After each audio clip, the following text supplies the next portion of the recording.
ప్రార్థన చేసుకుందామండి.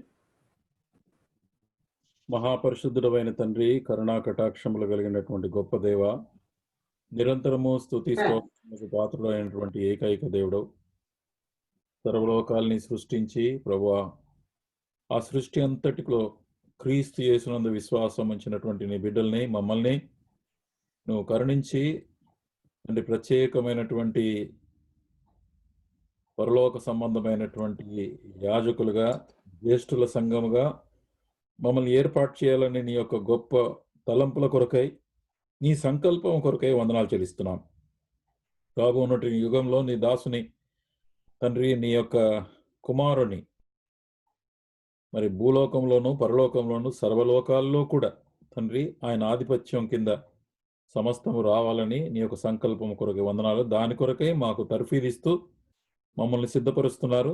అయోగ్యులైనటువంటి మమ్మల్ని, పాపులమైనటువంటి మమ్మల్ని కూడా మీరు జ్ఞాపకం చేసుకొని మీరు ఇచ్చినటువంటి గొప్ప ఆధిక్యత కొరకై హృదయపూర్వక వందనాలు చెల్లిస్తూ ఈరోజు తండ్రి మరి నీ దాసుడుగా, నీ సేవకుడుగా, నీ యొక్క బిడ్డగా యోసేపు యొక్క జీవితాన్ని చూడనై ఉండగా పరిశుద్ధాత్మ దేవుని యొక్క సహాయం చేత వాక్ స్వాతంత్ర్యం అనుగ్రహించి ఏది అవసరమైందో ఆ విషయాలన్నీ కూడా మీరు తీసుకురామని తండ్రి, నీ బిడ్డలందరినీ, మమ్మల్ని, నన్ను కూడా అందరినీ బలపరచమని ప్రభువైన యేసుక్రీస్తు నామమున ప్రార్థిస్తున్నాం తండ్రి.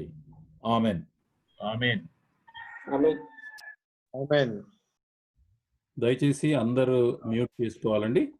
Only brother Venkatesh and Shyam వాళ్ళు స్క్రిప్చర్ మధ్యలో చదవటానికి వాళ్ళు ఉంటారు కనుక మ్యూట్ కాకపోతే వాళ్ళందరినీ మ్యూట్ చేస్తారు, మళ్ళీ తర్వాత అవసరమైనప్పుడు అన్మ్యూట్ చేస్తారు. ఇప్పుడు ఈరోజు మనం స్టడీ చేసేటటువంటి సబ్జెక్ట్ యోసేపు.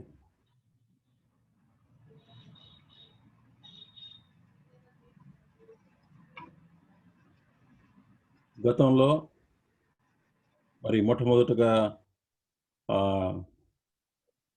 పాపం యొక్క ఆరంభం, మరి సాతానుడు దాని ద్వారా ఆకాశం నుంచి త్రోయబడి క్రింది ఆకాశానికి వచ్చి ఆ తర్వాత చివరికి ఎలాగూ పతనమవుతాడో ఈ మధ్యకాలంలో యేసు ప్రభు చేత వాడు ఓడించబడ్డాడన్న సంగతిని చూశాం. తర్వాత అబ్రహామును దేవుడు ఎన్నుకున్నాడు. అబ్రహాము ద్వారా ప్రత్యేకమైనటువంటి ఆశీర్వాదాలు తన కుటుంబానికినో విశ్వాసం ద్వారా క్రీస్తు యేసు ద్వారా మన అందరికి అనుగ్రహించాడు. మరి యూదుల చరిత్రను చూస్తూ మొదటి భాగంగా పోయినసారి ఇస్సాకు, యాకోబు జీవితాలని చూశాం. ఈరోజు రెండవ భాగంగా మరి యోసేపు యొక్క చరిత్రను మనం చూస్తాం. మొదట యోసేపు పరిచయము. అపోస్తల కార్యం 7వ అధ్యాయం 8 నుంచి 10 వచనాలు. ఇక్కడ వచనాలు కూడా నేను ఆల్రెడీ రాసేసాను. ఇస్సాకు యాకోబు 12 గోత్రకర్తలు కని వారికి సున్నతి చేసిరి. ఆ గోత్రకర్తలు మత్సరపడి యోసేపును ఐగుప్తులోనికి పోవుటకు అమ్మివేసిరి. కానీ దేవుడు అతనికి తోడై ఉండి అతని శ్రమలన్నిటిలో నుండి తప్పించి దయను జ్ఞానమును ఐగుప్తు రాజైన ఫరో ఎదుట అతనికి అనుగ్రహించినందున ఫరో ఐగుప్తునకును తన ఇంటి అంతటికి అతన్ని అధిపతిగా నియమించను. అలాగే హెబ్రీ 11:22లో యోసేపును గురించి ఏం రాయబడిందంటే, యోసేపు తనకు అవసాన కాలము సమీపించినప్పుడు విశ్వాసమును బట్టి ఇశ్రాయేలీయుల కుమారుల నిర్గమనమును గూర్చి ప్రశంసించి తన శల్యములను గూర్చి వారికి ఆజ్ఞాపించను. తన ఎముకలు తీసుకొని పొమ్మని చివరికి తను మరి విశ్వాసమును బట్టి మరి దేవుడు మిమ్మల్ని మరి తీసుకెళ్తాడు, ఈ దేశంలో ఐగుప్తులో ఉంచాడు, తీసుకెళ్తాడని చెప్పి అతను వారికి చెప్పినటువంటి సంగతన ఇది యోసేపును గూర్చినటువంటి పరిచయం. మరి దీన్ని బట్టి మరి ఇంకొంత అతని గురించి వివరణ ఇవ్వాలనుకున్నాను. యోసేపు 16 సంవత్సరాల వయసప్పుడు అతని తల్లి రాహేలు తన తమ్ముడు బెన్యామీన్ను కన్నప్పుడు చనిపోయింది. యోసేపు వాడు కనుక తండ్రి వృద్ధాప్యంలో పుట్టాడు గనక మరి అందరికంటే చిన్నోడు గనక ఎక్కువగా తండ్రి దగ్గరే ఉన్నాడు. తండ్రి దగ్గర 17 సంవత్సరాల వయసు వరకు ఉండటం వల్ల ప్రత్యేకంగా అనేకమైనటువంటి చరిత్ర విషయాలు, ముఖ్యంగా తన పిల్లల గురించినటువంటి సంగతులను తెలుసుకున్నాడు. అబ్రహాము, ఇస్సాకు చరిత్ర, యాకోబు తన తండ్రి అయిన యాకోబు పాఠాలు, నోవా కాలం నాటి పాపం యొక్క దేవుని తీర్పులు, దేవుని యందలి విశ్వాసమును నేర్చుకున్నాడు. ముఖ్యంగా యాకోబు జీవితంలో స్వంత శక్తి యుక్తుల కంటే దేవుని కృపనే ప్రధానమైన విశ్వాస సూత్రమని నేర్చుకున్నాడు. తర్వాత యోసేపు యెహోవా భూమి ఆకాశములను సృజించిన సార్వభౌమ దేవుడని, అంటే సర్వాధికారము కలిగినటువంటి దేవుడని నమ్మిక కలిగిన ఒక మంచి విశ్వాసి, భక్తుడు కూడా. దేవుని యెడల భయము భక్తి కలిగినటువంటి గొప్ప విశ్వాస వీరుడు. ఇక మనం నెక్స్ట్ ఇప్పుడు మీ బైబిల్ తెరిచి దయచేసి ఆదికాండం 37వ అధ్యాయం 3-4 వచనాలు దయచేసి చదవండి. ఆదికాండం 37 3-4 వచనాలు.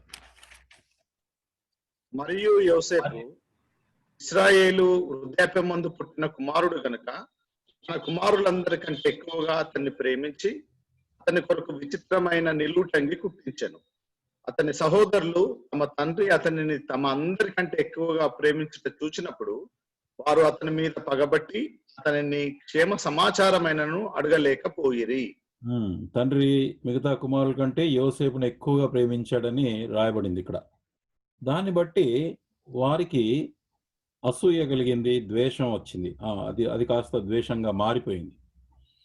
అయితే ఈ విషయంలో మరి తండ్రులుగా, మరి తల్లిదండ్రులుగా మనం పిల్లలందరినీ సమానంగా ప్రేమించటం వలన ఇది క్షేమం వస్తుందని మనం గుర్తించి నేర్చుకోవాల్సిన పాఠం. మన పరలోకపు తండ్రి అందరికీ జీవమును ఊపిరిని సమస్తము దయచేయవాడు. అందరినీ సమానంగా ప్రేమించి రక్షణ ఏర్పాటు అందరికీ సమానంగా చేశాడు. ఆ తండ్రి గుణము కలిగినటువంటి మనము కూడా విశ్వాసులంగా పిల్లలందరినీ సమానంగా చూడాలి. ముఖ్యంగా సంఘములో ఉన్నటువంటి విశ్వాసులు, సంఘ పెద్దలు, విశ్వాసులందరినీ కూడా సమానంగా చూడాలి. Otherwise it will cause differences. మనస్పర్ధలు, అసూయ లాంటి ద్వారా సంఘాల్లో సాతానుడు పనిచేస్తాడు. ఎప్పుడైతే అసూయ అనేటటువంటి సంగతి ప్రవేశిస్తుందో సాతానుడు ఎక్కువగా పనిచేసేటటువంటి సందర్భం. కనుక మనం జాగ్రత్తగా ఉండాలి. సంఘములో, ఫ్యామిలీలో కూడా ఈ విషయంలో జాగ్రత్తగా ఉండాలి. 37వ అధ్యాయం 5-11 వచనాలు. యోసేపు 2 కలలు కన్నాడు. మరి అన్నల యొక్క అసూయ పెరిగింది, వారు ద్వేషించడం మొదలుపెట్టారు. చదవండి 37 5-11. యోసేపు ఒక కలగని తన సహోదరులతో అది తెలియజెప్పగా వారు అతని మీద మరీ పగబట్టిరి. అతడు వారిని చూచి, నేను కనిన ఈ కలను మీరు దయచేసి వినుడి. అదేమనగా, మనము తేనెలో పనలు కట్టుచుంటిమి, నా పన లేచి నిల్చుండగా మీ పనులు నా పనను చుట్టుకొని నా పనకు సాష్టాంగపడనని చెప్పాను. అందుకు అతని సహోదరులు, నీవు నిశ్చయముగా మమ్ము నేలెదవా, మా మీద నీవు అధికారి నగుదువా అని అతనితో చెప్పి అతని కలలను బట్టి అతని మాటలను బట్టి అతని మీద మరింత పగబట్టింది. అతడు ఇంకొక కలగని తన సహోదరులకు తెలియజేసి, ఇదిగో నేను మరి ఒక కలగంటిని, అందులో సూర్య చంద్రులు 11 నక్షత్రములను నాకు సాష్టాంగపడని చెప్పాను. అతడు తన తండ్రితో తన సహోదరులతోనూ అది తెలియజెప్పినప్పుడు అతని తండ్రి అతనితో, నీవు కనిన ఈ కల ఏమిటి? నేను నీ తల్లియు నీ సహోదరులను నిశ్చయముగా వచ్చి నీకు సాష్టాంగ పడుతుమా అని అతని గద్దించెను. అతని సహోదరులు అతని అంత అసూయపడిరి. అయితే అతని తండ్రి ఆ మాట జ్ఞాపకం ఉంచుకొనెను. తండ్రి కాబట్టి, ప్రేమిస్తున్నాడు కాబట్టి ఆయన చెప్పిన మాట గుర్తుపెట్టుకున్నాడు. కానీ సహోదరులకి మరి మొదటి కళతో అసూయ వచ్చింది, రెండవ కళతో ఇంకా అసూయ పెరిగిపోయింది. యోసేపు ఉన్నత దశ సహించలేకపోయారు. క్రీస్తును పోలి జరిగింది. క్రీస్తు ప్రభు వారు కూడా ఆయన స్వకీయుల యొద్దకు వచ్చని గాని ఆయన స్వకీయులు అతను అంగీకరించలేదు, వారు ఆయన్ని ద్వేషించిరి అని రాయబడింది. యోసేపు తన కలిగినటువంటి కళను సరళమైనటువంటి సాక్ష్యంగా చెప్పాడు, అంటే సింపుల్ సాక్ష్యంగా చెప్పాడు. ఆ సాక్ష్యం అతన్ని మరి నష్టానికి తీసుకొచ్చింది. అతను ఆ కళను చెప్పకుండా ఉంటే, ఆ సాక్ష్యం చెప్పకుండా ఉంటే గనక ఇటువంటి పరిస్థితి తప్పించబడేదేమో. కానీ అతడు సత్యమును ధైర్యముగా సాక్ష్యం ఇచ్చాడు. దాని కారణంగా పగబట్టారు. కనుక ఈ విధంగానే క్రీస్తు విషయంలో కూడా జరిగింది. ఆయన సత్యమును మరియు సాక్ష్యమును మానవుల తీసుకొని రావటం ద్వారా మనుషులు ఏం చేశారంటే, మరి అక్కడ ఉన్నటువంటి ఎలాగైతే యోసేపు అన్నులైనటువంటి ఇశ్రాయేలీలో అక్కడ ఉన్నటువంటి ఆ ఇశ్రాయేలు ప్రజలు యేసు ప్రభు మీద పగబట్టి అతన్ని సిలువ వేశారు. తర్వాత కొరడా దెబ్బలు కొట్టి తలపై ముండ్ల కిరీటం గుచ్చి పక్కలో మరి పొడిచి అలాగా పగ తీర్చుకున్నారు. కాబట్టి ఈ ఈ ఈ యొక్క విషయంలో అంటే అతను చెప్పాల్సినటువంటి సాక్ష్యం, సత్యం చెప్పాల్సిన అవసరం ఉంది. యేసు ప్రభు వారు గనుక సత్యము తీసుకొని రాకపోతే ఈరోజు మనకు దేవుని గూర్చినటువంటి ప్రత్యక్షత తెలిసేది కాదు, రక్షణ కూడా మనకు దొరికేది కాదు. ఇక తర్వాత 37వ అధ్యాయం 18 నుంచి 22 వచనాలు.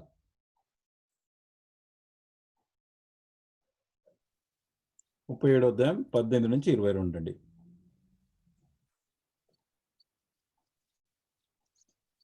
ఆ 37వ అధ్యాయం 18 to 22. అతడు దగ్గరకు రాకమునుపు వారు దూరం నుండి అతని చూచి అతని చంపుటకు దురాలోచన చేసిరి. వారు, ఇదిగో ఈ కలలు కనువాడు వచ్చుచున్నాడు, వీని చంపి ఇక్కడ ఉన్న ఒక గుంటలో పారవేసి దుష్ట మృగము వీని తినివేసెనని చెప్పుదము. అప్పుడు వీని కలలేమగునో చూతము రండని ఒకరితో ఒకడు మాట్లాడుకునిరి.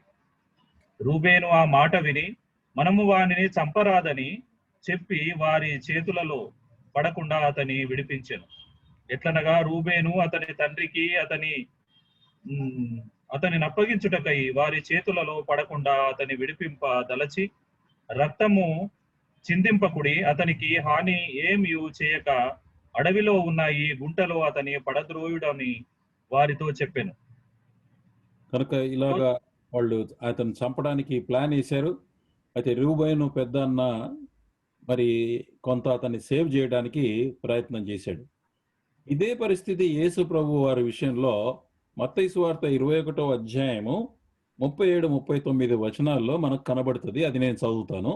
తుదకు నా కుమారుని సన్మానించదనుకొని తన కుమారుని వారి యొద్దకు పంపెను. అయినను ఆ కాపులు కుమారుని చూచి, ఇతడు వారసుడు, ఇతన్ని చంపి ఇతని స్వాస్థ్యం తీసుకుందాం రండి తమలో తాము చెప్పుకొని అతన్ని పట్టుకొని ద్రాక్ష తోట వెలుపల పడవేసి చంపిరి. ఈ కుమారుడు ఎవరంటే యేసుక్రీస్తు ప్రభువారు. కనుక యేసుక్రీస్తు ప్రభువారిని కూడా దేవుడు సన్మానిస్తాడని అనేక మంది ప్రవక్తలను పంపించాడు. వారి మాట వినలేదు. చివరికి యేసు ప్రభుని పంపిస్తే సన్మానిస్తారనుకున్నారు, కానీ ఆయనను కూడా వాళ్ళు అక్కడ చంపేశారు. ఇక్కడ సేమ్ అదే రీతిగా ఈ యోసేపు యేసుక్రీస్తుకు ముందుగా ఉన్నటువంటి ఒక టైప్గా మనం చూస్తాం. కనుక ఎలాగైతే మరి వీళ్ళు ప్రయత్నం చేశారో యేసు ప్రభు కూడా అలాంటి స్థితి గుండా వెళ్ళాడు.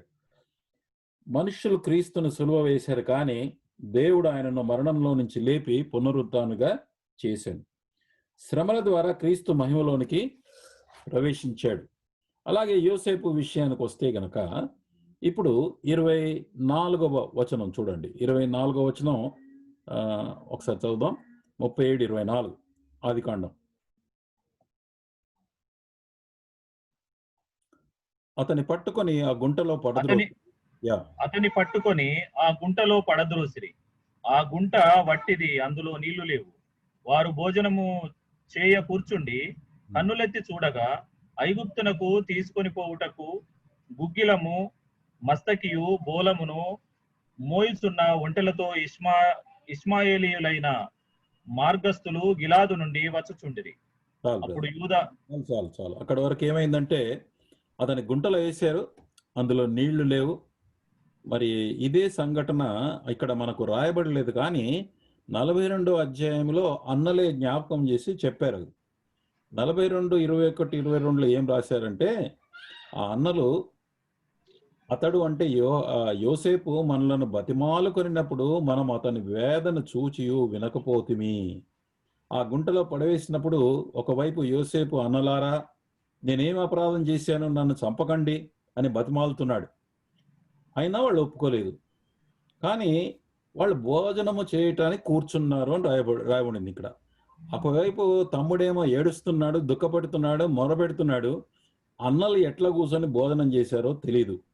ఎంత కఠినమైన మనసుతో మనం అర్థం చేసుకోవాలి.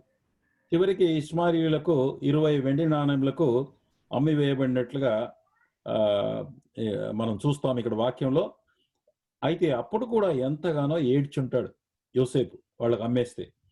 అన్నల కఠిన మనస్సు, వారి ద్వేషము ఆధారం చేసుకుని సాతానుడు బహుగా శ్రమ కలుగజేయుటకు ప్రేరేపించాడు. ఎప్పుడైతే అసూయ, ద్వేషం అనేది వస్తుందో విశ్వాసుల మధ్య కూడా, కుటుంబంలో కానీ ఎక్కడైనా కానీ, సాతానుడు అదే అవకాశం తీసుకుని మరి చాలా శ్రమ కలగజేస్తాడు. కనుక సంఘాల్లో కానీ కుటుంబాల్లో కానీ ఈ యొక్క ద్వేషము లేకపోతే అసూయ అనేటటువంటి సంఘటన వచ్చినప్పుడు దాన్ని మొగ్గలోనే తుంచివేయాలి. ఆరంభంలోనే దాన్ని తొలగించేటట్టుగా జాగ్రత్తగా మనం చూసుకోవాలి. ఆ తర్వాత యాకోబు కుమారులను దీవెనలతో యోసేపు విషయంలో మరి యాకోబు దీవించేటప్పుడు యోసేపు గురించి ఏమన్నాడంటే 49:23లో విలుకాండ్రు అతన్ని వేధించిరి, వారు బాణములు వేసి అతన్ని హింసించిరి అన్నాడు.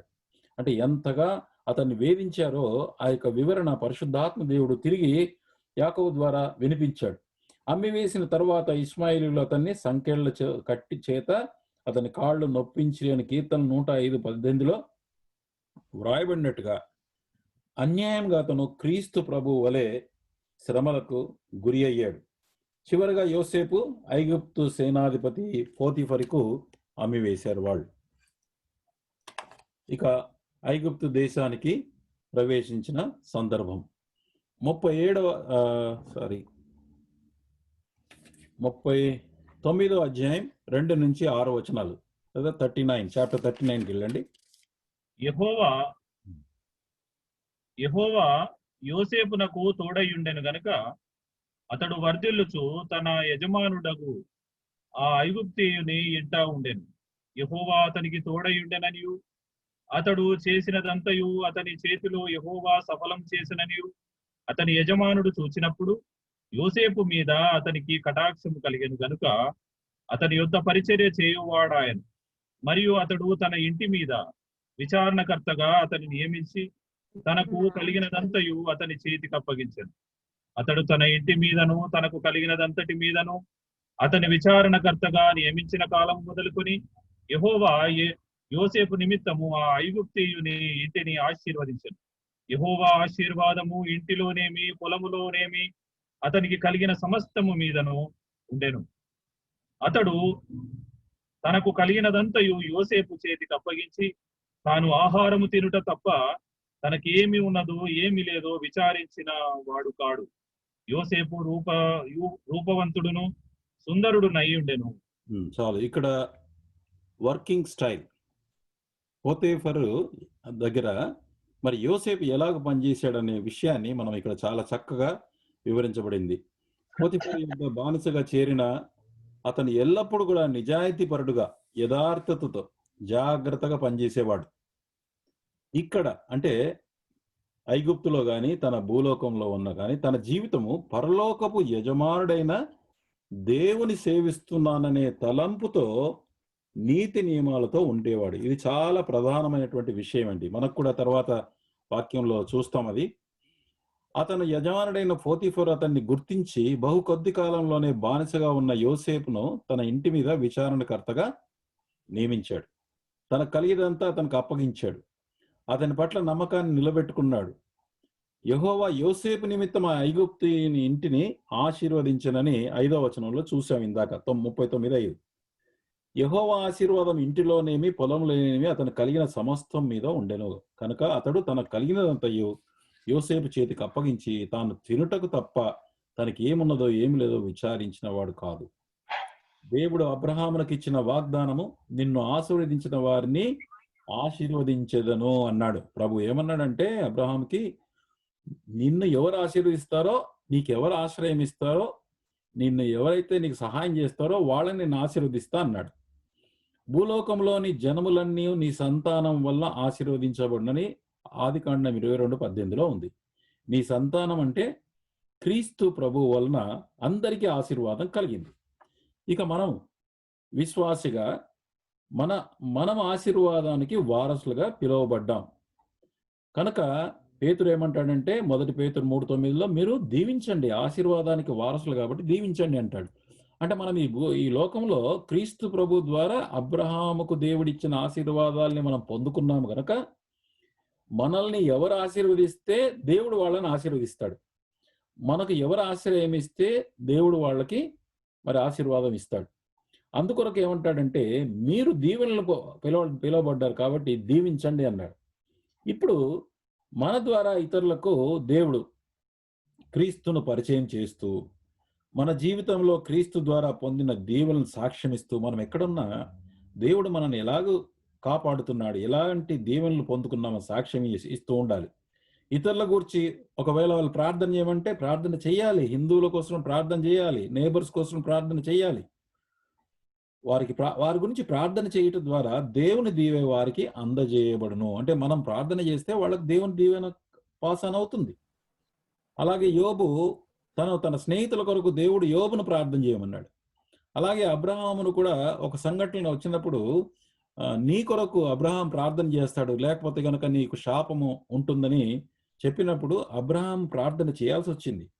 అలాగే మనము కూడా ఇతరుల కొరకు ప్రార్థన చేయటం ద్వారా దేవుని యొక్క దీవెన, దేవుని యొక్క పరిచయము వారికి అందజేస్తాం. మనం పనిచేసే కంపెనీ కానీ, వ్యవస్థ కానీ, కాలేజ్ కానీ, లేకపోతే కనుక ఎలాంటి ఆర్గనైజేషన్, కంపెనీ కానీ అన్నిటి కొరకు ప్రభుత్వమైనా పర్వాలేదు, మనం ఎక్కడ ఉన్నా, ఏ ఆఫీస్లో ఉన్నా, ఏ వ్యాపారం చేస్తున్నా, మనం పనిచేసేటటువంటి ఆ వ్యవస్థ యజమానుల కొరకు ప్రార్థన చేయాలి.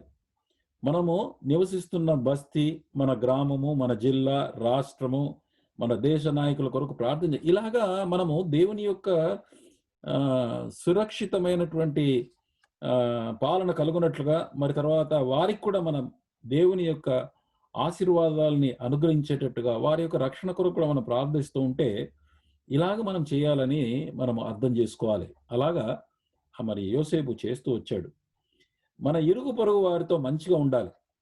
వారి రక్షణ కొరకు మరి వారికి దేవుడు దీవెనలు ఇవ్వవని ప్రార్థించాలి. మన ఇరుగు పొరుగు వారితో ఎప్పుడు కూడా మనం పోట్లాడుకోకుండా మరి చాలా బాగా ఉండాలండి.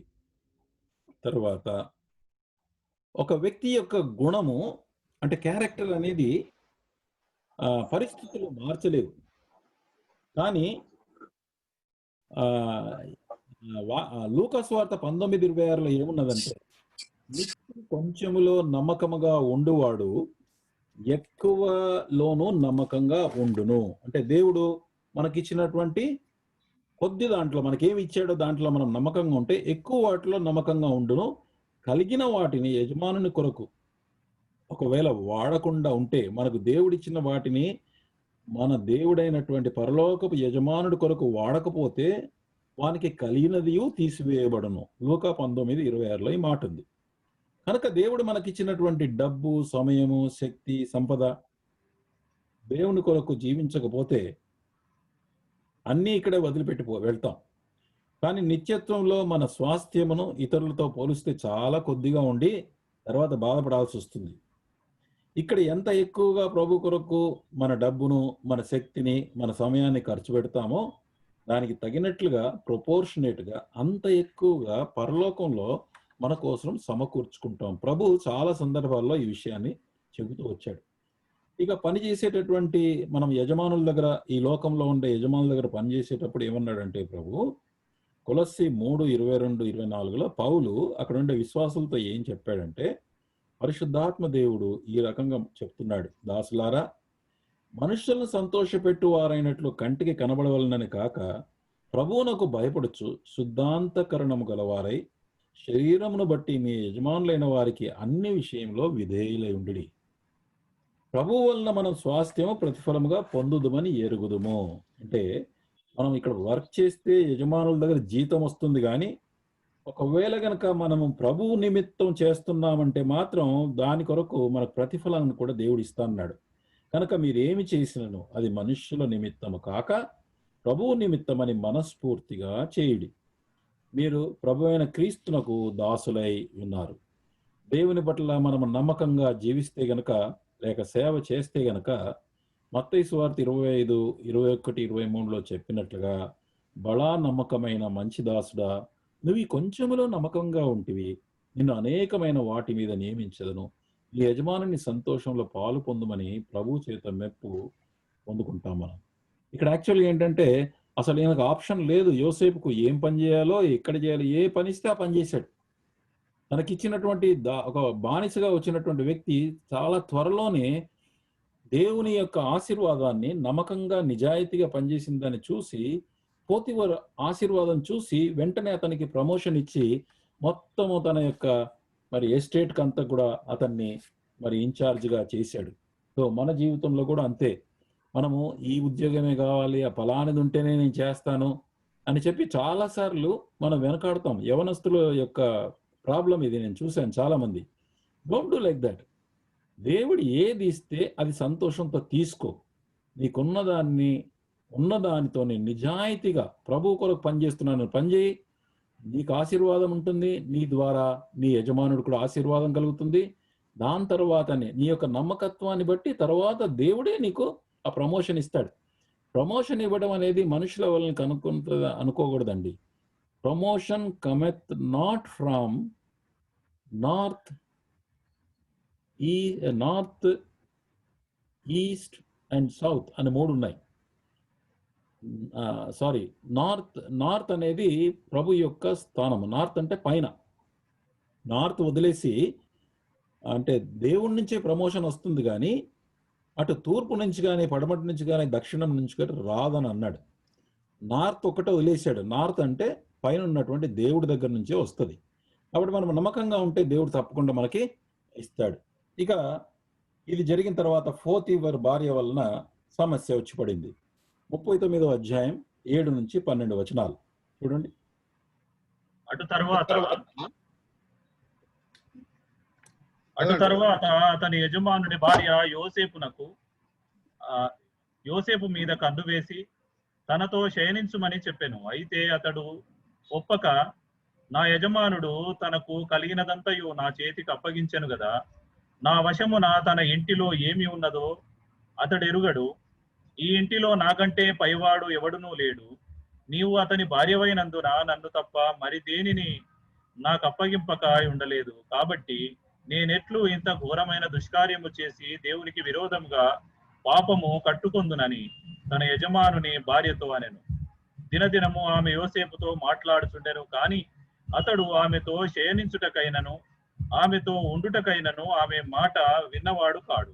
అట్లుండగా ఒకనాడు అతడు తన పని మీద ఇంటిలోనికి వెళ్ళినప్పుడు ఇంటి మనుష్యులలో ఎవరునూ అక్కడ లేరు. అప్పుడు ఆమె అతని వస్త్రము పట్టుకొని తనతో శయనింపుమని చెప్పగా అతడు తన వస్త్రమును ఆమె చేతిలో విడిచిపెట్టి తప్పించుకొని బయటికి పారిపోయాను. సాతానుడు ఇప్పుడు పోతీఫర్ భార్యను వాడుకున్నాడు. ఆమె శోధించినప్పటికీ అతను ఒప్పుకోలేదు. మళ్ళీ ఈ శోధన దినదినము ఆమె యోసేపుతో మాటలాడుచుండెను, కానీ ఆ మాట విన్నవాడు కాదు. చూడండి, ఎవ్రీ డే, ప్రతిరోజు ఒక స్త్రీ గనక వెంటబడతా ఉంటే అది ఎంత భయంకరంగా ఉంటుందో పరిస్థితి మనం అర్థం చేసుకోవచ్చు. కానీ యోసేపు అది ఒప్పుకోలే. అదే ఒకరోజు పని మీద ఇంటి లోపలికి వచ్చినప్పుడు ఇంట్లో ఎవరు లేరు, లేనిది చూసి ఆ సమయాన్ని చూసి మరి సాతానుడు విజృంభించాడు. అప్పుడు అక్కడ సాతానుడు మనం శరీర పాపం చేయటానికి అవకాశాలని ప్రత్యేకంగా ఒంటరిగా ఉన్నప్పుడు శోధిస్తాడు. జాగ్రత్త ప్రియులారా, మనం ఒంటరిగా ఎవరు లేనప్పుడు శోధిస్తాడు. సాధ్యమైనంత వరకు మనం శోధన స్థలానికి వెళ్లకుండా జాగ్రత్త పడాలి. ముఖ్యంగా ఇళ్ళు దర్శించేటప్పుడు, విశ్వాసులుగా దర్శించేటప్పుడు సహోదరులు ఒంటరిగా వెళ్ళొద్దు. కనీసం 2 సహోదరులైనా వీలైతే ఫ్యామిలీతో దర్శిస్తే క్షేమంగా ఉంటుంది. ప్రతిదినం మనం శోధనలు ఎదుర్కొంటాం. మరి వాడిని ఎట్లా గెలవాలి? We need to get the strength and life from God every day by spending time quietly before the Lord. ప్రభు దగ్గర మౌన ధ్యాన సమయం ద్వారా మనం శక్తిని, ఆయన జీవాన్ని మనం పొందుకోవాలి. సామెతలు 8:34లో అనుదినము నా గడప యొద్ద కనిపెట్టుకొని నా ద్వారబంధముల యొద్ద కాచుకొని నా ఉపదేశం వినువారు ధన్యులు. లూకా 10:39లో మార్త మరియ ఇద్దరిలో మరియ యేసు పాదముల యొద్ద కూర్చుండి ఆయన బోధ వినిచుండెను. ప్రభు ఏమన్నాడంటే, ఆమె ఉత్తమమైనది ఏర్పరచుకొనెను. కాబట్టి మనము శక్తి ఎట్లా పొందుకుంటాం? ప్రతిరోజు ఇలాంటి శోధనలు మన జీవితంలో రావచ్చు లోకంకి వెళ్ళినప్పుడు. అంటే ప్రభు యొక్క పాదాల దగ్గర మనం కూర్చొని ఆయన బోధ వినాలి. బోధ ఎట్లా వింటామండి? వాక్యమును చదువుటప్పుడు ప్రభువా నీవు నాతో మాట్లాడము, నీ బోధ చేయమని మనం అడగాలి. నా గడప యొద్ద కనిపెట్టుకున్నప్పుడు అంటే అర్థం ఏంటంటే ఆయన సన్నిధిలో వేచున్నప్పుడు. నా ద్వారబంధములంటే ఆయన యొక్క ఆలయంలో ఉన్నప్పుడు. లూకా 11:27-28లో ఒక స్త్రీ ప్రభువును చూసి, అయ్యా నిన్ను మోసిన గర్భము నీవు కుడిచిన స్తనములను ధన్యమైనవని చెప్పింది. అంటే ఆమె ఏమన్నదంటే, అయ్యా నీ తల్లి చాలా, అంటే మేరీ నీ తల్లి ఉంది కదా, ఆమె చాలా ధన్యమైందంటే ప్రభు ఏం చెప్పాడు తెలుసా అండి? అవును గాని దేవుని వాక్యం విని దాన్ని గైకొను వారు మరి ధన్యులని చెప్పాడు.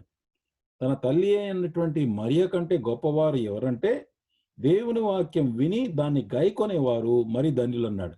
ఇంతకుముందు ఒక సందర్భంలో మనం ఏం చూసామంటే, మరి బాప్తిసం ఇచ్చే యోహాను కంటే ఎవరు గొప్పవారంటే ఆయన పరలోక రాజ్యంలో చిన్నగా ఉన్న వాళ్ళు కూడా, అంటే చాలా చిన్న కొద్ది స్థానం ఉన్న వాళ్ళు కూడా, వాళ్ళు మరి బాప్తిసం ఇచ్చే యోహాను కంటే గొప్పవారు అన్నారు. పరలోక రాజ్యం అంటే ఏంటో మనం చూసాం. రాబోనటువంటి కాలంలో యేసు ప్రభుతో పాటు ఆయన పరిపాలనలో పాలు పొందినటువంటి మరి ఎవరైనా విశ్వాసులు నమ్మకంగా ఉన్న వాళ్ళని అర్థం అక్కడ. తర్వాత యేసు ప్రభు శిష్యులకు నేర్పినటువంటి ప్రార్థనలో ఇలాగ మనము మౌన ధ్యాన సమయం ద్వారా దేవుని దగ్గర నుంచి మనము శక్తిని పొందుకోవాలి. మరి తర్వాత దేవుడు మనతో మాట్లాడితే మనకు కావాల్సినటువంటిది ఉపదేశం ప్రభు చేస్తాడు, మనల్ని ప్రొటెక్ట్ చేస్తాడు. అదే కాకుండా యేసు ప్రభు శిష్యులకు నేర్పిన ప్రార్థనలో ఒక అంశం ఉంది, మమ్మల్ని శోధనలోకి తేక. అంటే అర్థం ఏంటంటే మేము శోధనలకు లోబడకున్నట్లు దుష్టుడైన సాతాను నుంచి మమ్మల్ని కాపాడుము అని ప్రార్థన చేయమన్నాడు ఆయనే.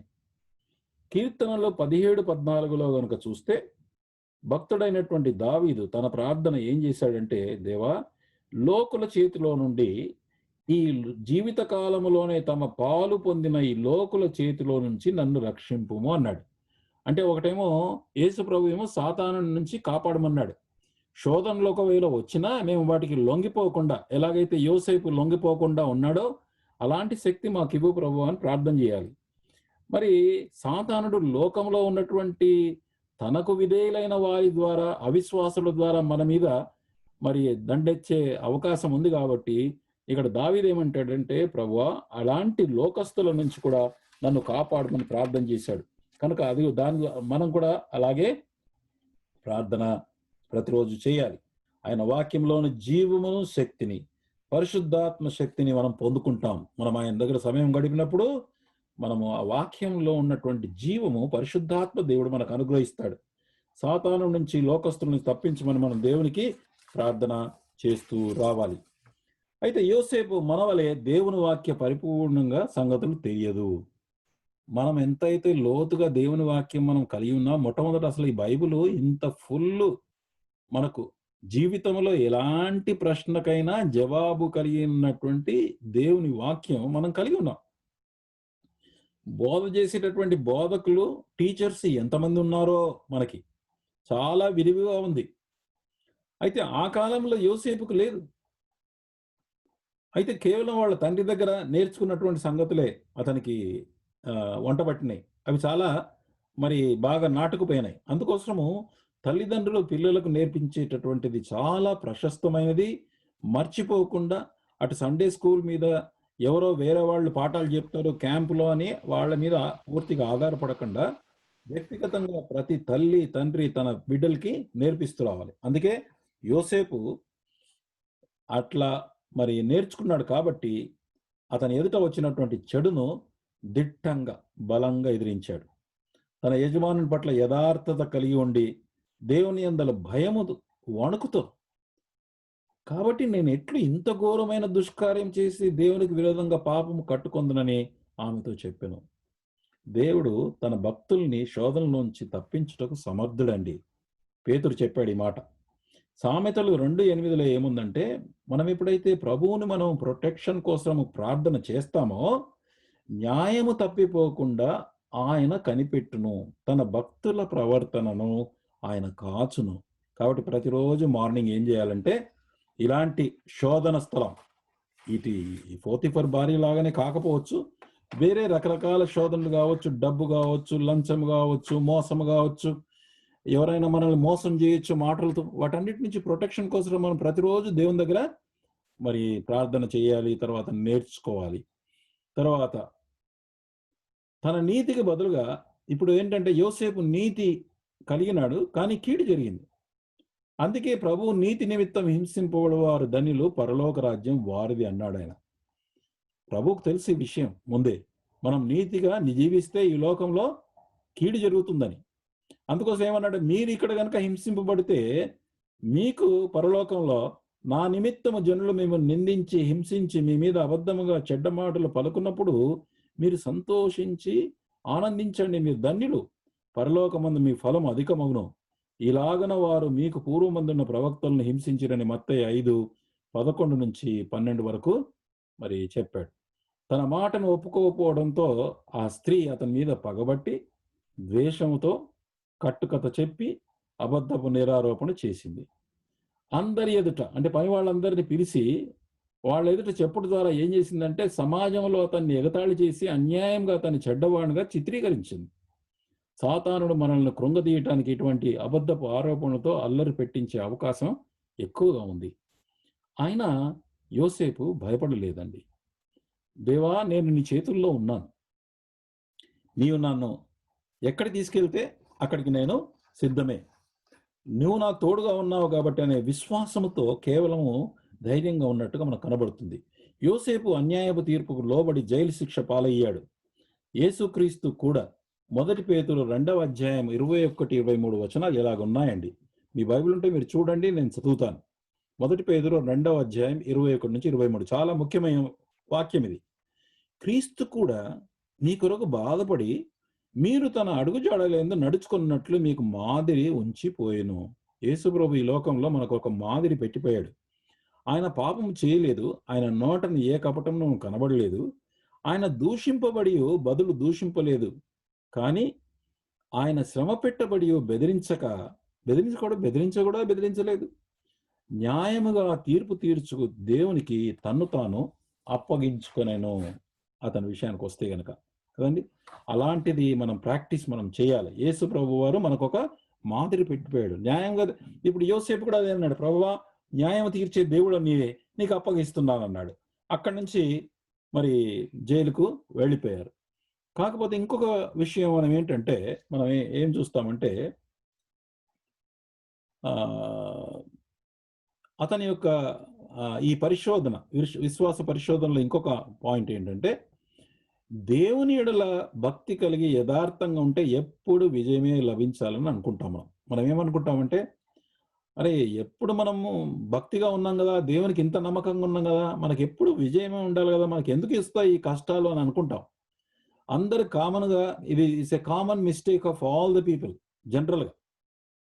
అయితే దేవుని వాక్యం ఉంది, దేవుని యొక్క వాగ్దానం కూడా ఉంది. కీర్తన 84:11 ఏమున్నదంటే, యథార్థంగా ప్రవర్తించు వారికి యెహోవా కృపయు ఘనతయు అనుగ్రహించును, ఆయన ఏ మేలును చేయక మానడు, వారికి యెహోవాయే సూర్యుడును కేడమునై ఉన్నాడు.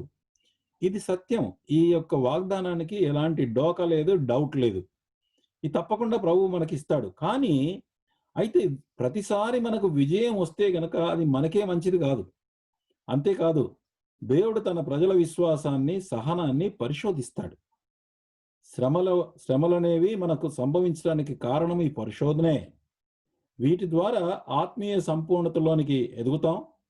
శ్రమలలో దేవుని మహిమపరచుట ద్వారా మనం, అంటే ఆ శ్రమలు వచ్చినా కూడా దేవుని గనక మనం మహిమపరిస్తే, ఆయన భవిష్యత్ కాలంలో మనకు అనుగ్రహించబోయేటటువంటి హోదా లేక పనికి తర్ఫీదు, క్రమశిక్షణ కలుగుటకై ఇవి తీసుకురాబడినవని మనం గుర్తిస్తాం. దాన్ని పాజిటివ్గా చూస్తే గనక ఇది మన కొరకు దేవుడు ఒక రాబోయినటువంటి కాలం కొరకు మనం సిద్ధం చేసినట్టు కనబడుతుంది. యోసేపు విషయంలో శోధన, శ్రమల ద్వారా తాను పొందబోయేటటువంటి రాజ్యాధికారం లేక ప్రపంచ జీవనాధారం కొరకు రాబోయినటువంటి కాలంలో పెద్ద కరువు రాబోతుండే దేవుడు అందుకోసం సిద్ధం చేస్తున్నాడు. హెచ్చించడానికి ఆ స్థాయి కొరకు దేవుడు సిద్ధపాటులో ఇదొక భాగం. అంటే భక్తుల జీవితాలను చూస్తే కనుక ఇలాగ దేవుడు సిద్ధపాటు చేస్తాడు. ఇక చెరసాల, యోసేపు చెరసాల అనుభవం 39వ అధ్యాయం 21 నుంచి 23 వచనాలు చదవండి బ్రదర్. అయితే యెహోవా యోసేపునకు తోడయుండి అతని యందు కనికరపడి అతని మీద ఆ చెరసాల యొక్క అధిపతికి కటాక్షము కలుగునట్లు చేశాను. చెరసాల అధిపతి ఆ చెరసాలలో ఉన్న ఖైదీలనందరినీ యోసేపు చేతికి అప్పగించారు. వారక్కడ ఏమి చేసిరో అదంతయు అతడే చేయించువాడు. యెహోవా అతనికి తోడయుండెను గనుక ఆ చెరసాల అధిపతి అతని చేతికి అప్పగింపబడిన దేనిని గూర్చియు విచారణ చేయకయుండెను. అతడు చేయునది యావత్తు యెహోవా సఫలమగునట్లు చేశాను. How beautiful it is. తన భార్య చెప్పిన మాటలు విని పోతీఫర్ యోసేపు రాజు ఖైదీలు బంధింపబడి చెరసాలలో వేయించానని రాశాడు. అంటే క్రిమినల్స్ను వేసేటటువంటి చెరసాల వేరు, రాజు ఖైదీలు వేసేటటువంటి చెరసాల వేరు. ఇది చాలా మంచి చెరసాల, అంటే బెటర్ దాన్ క్రిమినల్స్ వేసేదానికంటే. అయితే రాజు యొక్క సంరక్షణ సేనాధిపతిగా ఉన్నటువంటి పోతీఫర్ ఈ చెరసాల అధిపతి అని చరిత్రకారులు చెప్తారు. బీయింగ్ ఏ సంరక్షక సేనాధిపతిగా కనుక ఈ యొక్క చెరసాల కూడా అతని అధీనంలో ఉంటుందని, అందుకే తీసుకెళ్లి తన యొక్క అధీనంలో ఉన్న చెరసాలలో వేశాడు. ఎందుకంటే నాకేమర్థమవుతుంది అంటే పోతీఫర్ టోటల్గా తన భార్య మాటలు నమ్మినట్టు లేదు. విన్నాడు, సరే ఆమె చెప్పిన దానికి కాదని లేదు, ఎందుకంటే ఎవిడెన్స్ చూపించింది కాబట్టి. కానీ అతని మంచి ప్లేస్లో వేసినట్టుగా ఇక్కడ కనబడుతుంది. మరి దావీదు కీర్తన 23:4లో మనకు బాగా పరిచయం ఉన్నదే. గాఢాంధకారపు లోయలో నేను సంచరించినను, ఏ అపాయమునకు భయపడను, నీవు నాకు తోడయుందువు, నీ దుడ్డుకర్ర నీ దండము మనకు తోడు అని మరి దావీదు చెప్పాడు. దుడ్డుకర్ర అంటే మనకు పోషణ, సంరక్షణ, శత్రువుల నుంచి సంరక్షణ కలుగుతుంది, ప్రభువే చేస్తాడు. దండం అంటే రాజదండము లేక ఆయన ప్రభుత్వం, నేను దారి తప్పిపోకుండా ఎల్లప్పుడు మనల్ని కాపాడుతాడు, ఆదరణ కలిగించేటటువంటి దండము అంటాడు. వారి సంఖ్యల చేత అతన్ని నొప్పించిరి, ఇనుము అతన్ని ప్రాణమును బాధించెను అని కీర్తన 105:18లో యోసేపు గురించి రాయబడింది. అంటే ఈ చెరసాలలో మరి అలాంటి బాధ, నొప్పి కలిగింది అతనికి. అంటే అన్యాయంగా ఇతను మరి ఈ యొక్క నేరంలోనికి వచ్చాడు, ఈ యొక్క జైల్లో పడ్డాడు. అయితే యెహోవా యోసేపుకు తోడే ఉండి అతని యందు కనికరపడి, మనం ఇందాక చదివినటువంటి భాగం అంతా కూడా దేవుడు మరి తోడుగా ఉన్నాడు. యెహోవా అతడు చేయునదంతయు సఫలమగునట్లు చేశాను. చెరసాల యొక్క మేనేజ్మెంట్ కూడా యోసేపు చేతుల్లోనికి దేవుడు మార్చేశాడు. అట్లు యెహోవా అంటే నిబంధన చేసిన దేవుడు. మొట్టమొదట యెహోవా అంటే ఎవరో తెలుసా అండి? దేవుడు, సృష్టికర్త అయిన దేవుడు తానే తన ప్రజల్ని విమోచించి వారితో వాగ్దానము చేసి, లేకపోతే నిబంధన చేసినటువంటి దేవుడు. నిబంధన చేసిన దేవుడికిను తర్వాత ఎలోహిం అనేటటువంటి సృష్టికర్తకు తేడా ఏంటంటే, ప్రపంచంలో ఉన్నటువంటి మనుషులందరికీ కూడా సృష్టికర్త అయిన ఎలోహిమే దేవుడు. కానీ విశ్వాసులకి, ముఖ్యంగా ఇశ్రాయేలు ప్రజలకి ఆయన యెహోవాగా పరిచయం చేసుకున్నాడు. యెహోవా అంటే విమోచించాడు ప్లస్ నిబంధన చేశాడు. ఆ నిబంధన చేసినటువంటి దేవుడుగా, అంటే నిబంధన చేసిన దేవుడు అంటే ఏంటి అర్థం? ఎప్పుడైతే దేవుడు మనతో నిబంధన చేశాడో, మనకి ఏ కష్టం వచ్చినా, ఏ బాధ వచ్చినా, ఏ అక్కర వచ్చినా, ఎటువంటి శత్రు అటాక్ వచ్చినా అన్నిటికి కూడా మన పక్షాన ఉండి మనకు సహాయం చేస్తాడు నిబంధన చేసినటువంటి మరి దేవుడు. కనుక అలాంటి దేవుడుగా అతని పక్షాన ఉంచాడు. కానీ ఓర్పు ఇంకా తన క్రియను కొనసాగించాల ఈయన జీవితంలో. చెరసాల్లో ఉన్న బందీలను ఎంతో దయగా మాట్లాడుతూ వచ్చాడు. అక్కడ కూడా ఆయన దయా ప్రేమను చూపిస్తూ వచ్చాడు. బందీలుగా చీఫ్ బట్లర్ అంటే పానదాయకుల అధిపతి అని, చీఫ్ బేకర్ భక్షకారకుల అధిపతి అంటే ఏంటంటే అతను చీఫ్ కుక్ అనుకోవాలి. Chief cook and chief server.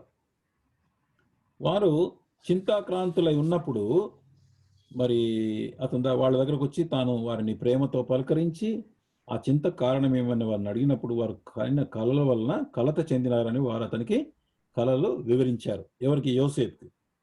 దేవుని కృపతో ఆ భావాన్ని వారికి తెలియజేశాడు. తాను చెప్పినట్లుగానే జరిగింది. 3 దినములు అయిన తర్వాత చీఫ్ బేకర్ అంటే చీఫ్ కుక్ అనేట ఆయన ఉరిదీయబడ్డాడు. కానీ 3 దినముల తర్వాత చీఫ్ బట్లర్ పానదాయకుల రాజునకు గిన్నె అందించే వాడు విడుదల పొంది తిరిగి ఉద్యోగంలో చేరాడు. అప్పుడు ముందే ఏమన్నాడంటే, అయ్యా నువ్వు రాజు ఉద్యోగంలో పోయినప్పుడు నన్ను జ్ఞాపకం చేసుకో అన్నాడు. ఆదికాండం 40వ అధ్యాయం వర్స్ 14, 15 and 23. 40 Adikandam 40 verse 14, 15. కాబట్టి నీకు క్షేమము కలిగినప్పుడు నన్ను జ్ఞాపకము చేసుకొనుము. నన్ను జ్ఞాపకము చేసుకొని నా యందు కరుణించి ఫరోతో నన్ను గూర్చి మాట్లాడి ఈ ఇంటిలో నుండి నన్ను బయటికి రప్పించుము. ఏలైనగా నేను హెబ్రీయుల దేశంలో నుండి దొంగిలబడి తిని అది నిశ్చయము. మరియు ఈ చెరసాలలో నన్ను వేయుటకు ఇక్కడ సహా నేనేమీ చేయలేదని అతనితో చెప్పాను. 23 అతడు 23 మరియు యోసేపు వారికి తెలిపిన భావము చొప్పున పక్షకారుల అధిపతిని అయితే పానదాయకుల అధిపతి యోసేపును జ్ఞాపకం చేసుకొనక అతని మరిచిపోయాను. అక్కడ పోయిన తర్వాత రాజుతో చెప్పయ్యా నా సంగతి అని అడిగాడు, అతను రిక్వెస్ట్ చేశాడు. కానీ 2 ఏళ్ల వరకు అతను మర్చిపోయాడు. ఈ సాతానుడు కూడా ఏంటంటే మరి దేవుని బిడ్డలకు సహాయం కలగడం అనేది వాడికి ఇష్టం లేదు. అదొక కోణం అయితే, రెండవది ఏంటంటే ఇక్కడ అతన్ని అడిగినందుకు మరి అతనికి ఏం అర్థమైందంటే, అరే మనం ఎంత చేసినా ఏ మనుషులు చేసినా వేస్ట్ అయ్యా, దేవుడు మాత్రమే నన్ను విడిపించాలనేటటువంటి సందర్భం కూడా మరి యోసేపుకు పూర్తిగా అర్థమైంది. ఎందుకంటే ఇంకా 2 ఏళ్ళు అక్కడే జైల్లో ఉండాల్సి వచ్చింది. ఇక యోసేపుకు జైలు జీవితంలో దేవుడు తోడుగా ఉన్నాడు. మరి తర్వాత మనము రోమా 8:28 మనందరికీ బాగా తెలిసినటువంటి వచనం ఏంటది? దేవుని ప్రేమించు వారికి అనగా ఆయన సంకల్పం చొప్పున పిలువబడిన వారికి మేలు కలుగుటకై దేవుడు సమస్తము సమకూడి జరిగించుచున్నాడని ఎరుగుదుము. సాతానుడు పెట్టిన శ్రమలను కనుక మనం ఓర్చుకుంటే తగిన బహుమానము మనకు కలుగుతుంది. దేవుని రక్షణ కార్యాన్ని కూడా చూస్తాం. సో ఇతను మరి ఆ దేవునికి ఎప్పుడైతే అప్పగించుకున్నాడో, వదిలేసిన తర్వాత అప్పుడు మరి దేవుడు అతనికి ఎంతో మేలు చేసేటటువంటి కార్యాన్ని చేశాడు. దాని కొరకు ఏం చేశాడు దేవుడు? ప్రపంచం మొత్తానికి 7 సంవత్సరాల కరువును తీసుకురావాల్సి వచ్చింది దేవుడు. ఎవరి కోసం? యోసేపును పైన హెచ్చించడానికి కోసం దేవుడు చూడండి తన ఏర్పాటు, తన మీద విశ్వాసం కలిగినటువంటి ఒక విశ్వాసిని బలపరచడానికి, అతన్ని హెచ్చించడానికి దేవుడు ఎంత గొప్ప సంకల్పము కార్యం చేశాడో మనం చూస్తే కనుక అర్థమవుతుంది. రాజైన ఫరో కలలో యోసేపు వివరణ ఆదికాండం 40వ అధ్యాయం 25 నుంచి 32 వరకు చదవండి. చాప్టర్ 40 వర్స్ 25 to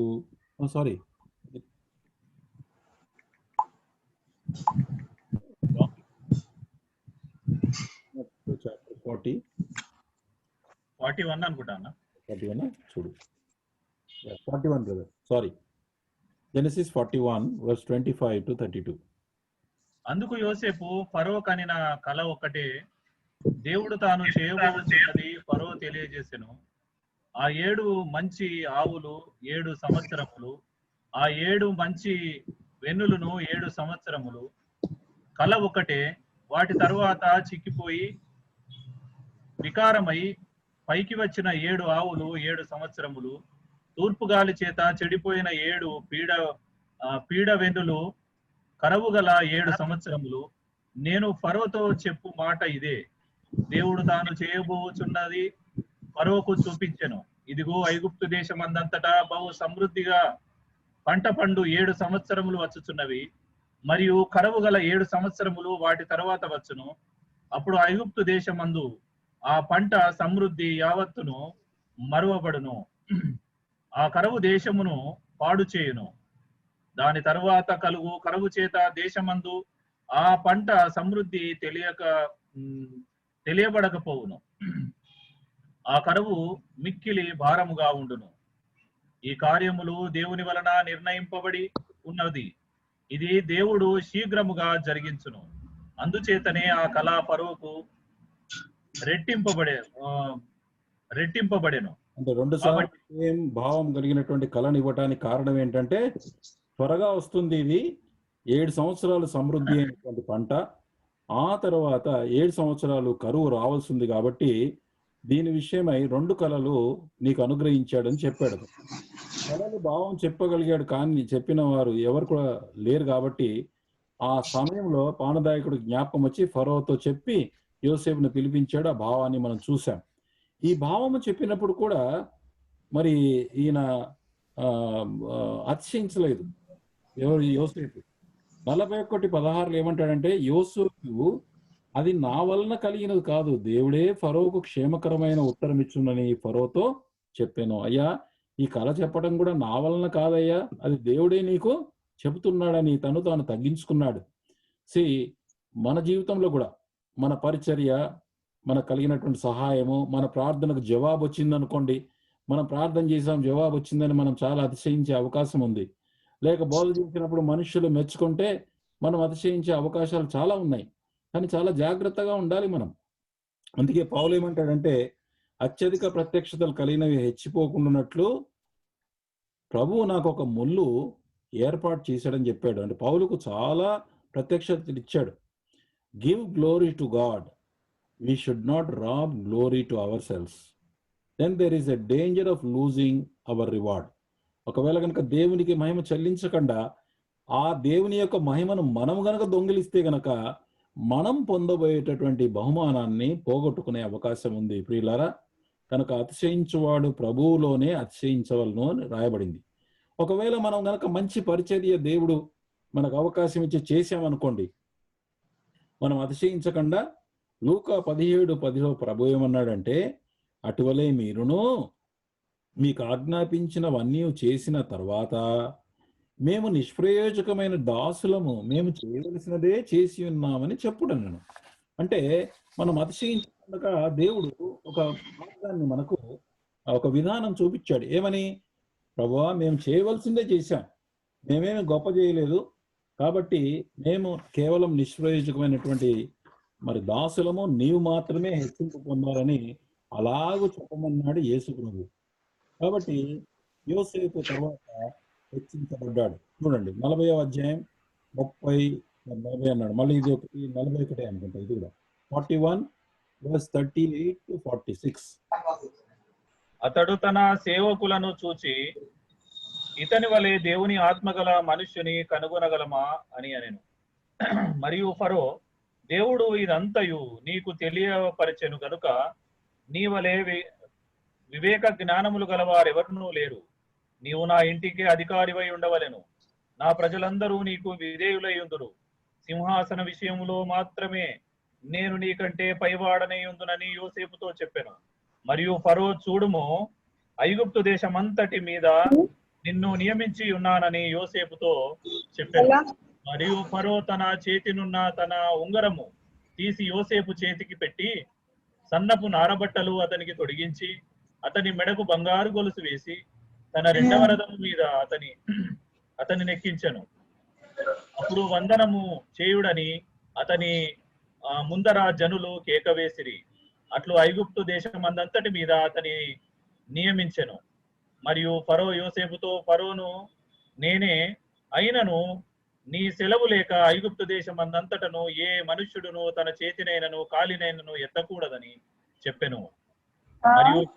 మరియు ఫరో యోసేపునకు జెఫ్నెత్ నీవు అను పేరు పెట్టి అతనికి ఓను యొక్క యాజకుడైన పోతీఫరు కుమార్తెయగు ఆసెనతు నిచ్చి పెళ్లి చేసెను. యోసేపు బయలుదేరి ఐగుప్తు దేశమందంతటా సంచరించెను. యోసేపు ఐగుప్తు రాజైన ఫరో ఎదుట నిలిచినప్పుడు 30 సంవత్సరముల వాడై ఉండెను. అప్పుడు యోసేపు ఫరో ఎదుట నుండి వెళ్లి ఐగుప్తు దేశమందంతటా సంచారము చేసెను. సో ఇక్కడ ఎలాగో దేవుడు మరి ఫరోను యోసేపును హెచ్చించాడో మనం ఈ వాక్య భాగం చూసాం. ఇది ఇక ఇతనికి కలిగినటువంటి సరే ఆ మొదట శ్రమ గుండా వెళ్ళాడు. శ్రమ తర్వాత దేవుడు ఉన్నతంగా హెచ్చించాడు. అతను 17 సంవత్సరాల వయసప్పుడు మరి అన్నలు అతను తీసుకొచ్చి గుంటలో పడేశారు. ఇప్పుడు తను రాజు అయినటువంటి ఏజ్ ఎంత అంటే 46వ వచనంలో ఉంది, 30 సంవత్సరముల వాడై ఉండెను అన్నాడు.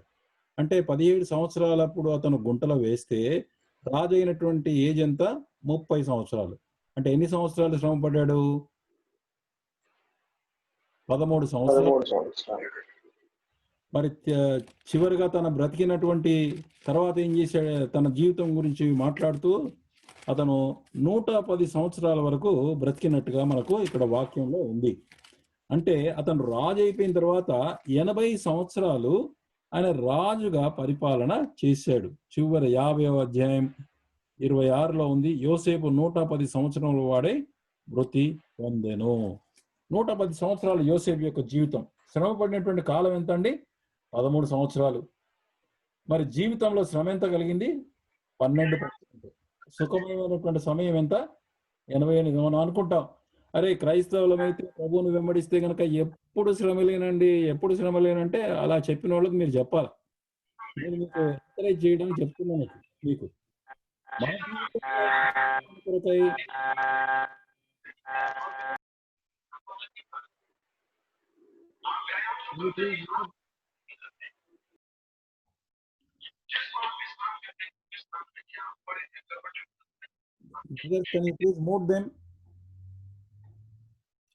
యోసేపు జీవితంలో వచ్చినటువంటి శ్రమ 13 సంవత్సరాలు. అంటే నేను చెప్పదలుచుకుంది ఏంటంటే మన జీవితంలో కూడా శ్రమలు, పరిశోధనలు వస్తాయి. మనం అనుకోవద్దు ఏంటంటే ఇక బ్రతికిన దినమంతా, దినాలన్నీ, సంవత్సరాలన్నీ మనకు శ్రమలే అనుకుంటే కనుక పొరపాటేనండి. ఎందుకంటే ఇప్పుడు ఈయన జీవితం ద్వారా మనం అర్థం చేసుకుంటున్నాం. సరే, ఈయన అయిపోయింది. నెక్స్ట్ ఇంకొక భక్తుడు దావీదు జీవించిన కాలం 70 సంవత్సరాలు.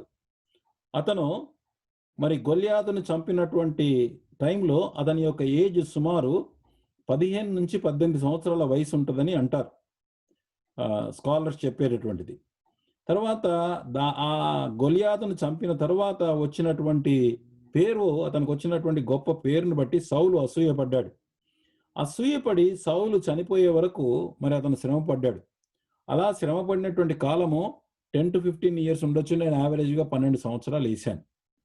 దాని తర్వాత ఆయన రాజుగా అయినటువంటి ఆయన యొక్క ఏజ్ ఎంత అంటే 30 సంవత్సరాలు. ఆయన కూడా 30 ఏళ్లకు రాజుగా అయ్యాడు. అయిన తర్వాత 40 ఏళ్ళు పరిపాలన చేసి 70 సంవత్సరాలు మొత్తం జీవించాడు. సో దావీదు జీవితం 70 సంవత్సరాలు, శ్రమకాలం 12 సంవత్సరాలు. పర్సంటేజ్ తీస్తే గనక అతనికి కలిగిన శ్రమ జీవితంలో 17%, సుఖమయమైనటువంటి సమయం 83%. అర్థమైందా అండి? మీరు ఎప్పుడు మాకు జీవితం అంతా శ్రమ వస్తుందని అనుకోవద్దండి. యోసేపులాగా మనము కూడా సహించడం నేర్చుకోవాలి.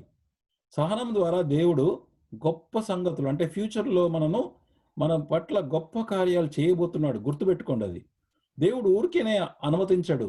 వాటి ద్వారా మనం పాస్ అయిన తర్వాత దేవుడు గొప్పగా సేవ కోసం వాడుకోవడానికి, మరి దేవుడు గొప్ప విషయాల్లో మనల్ని నడిపించడానికి మరి సహాయం చేస్తాడు. ఇక నెక్స్ట్ యోబు జీవితం. మొదట 70 ఏళ్ళు అయినది.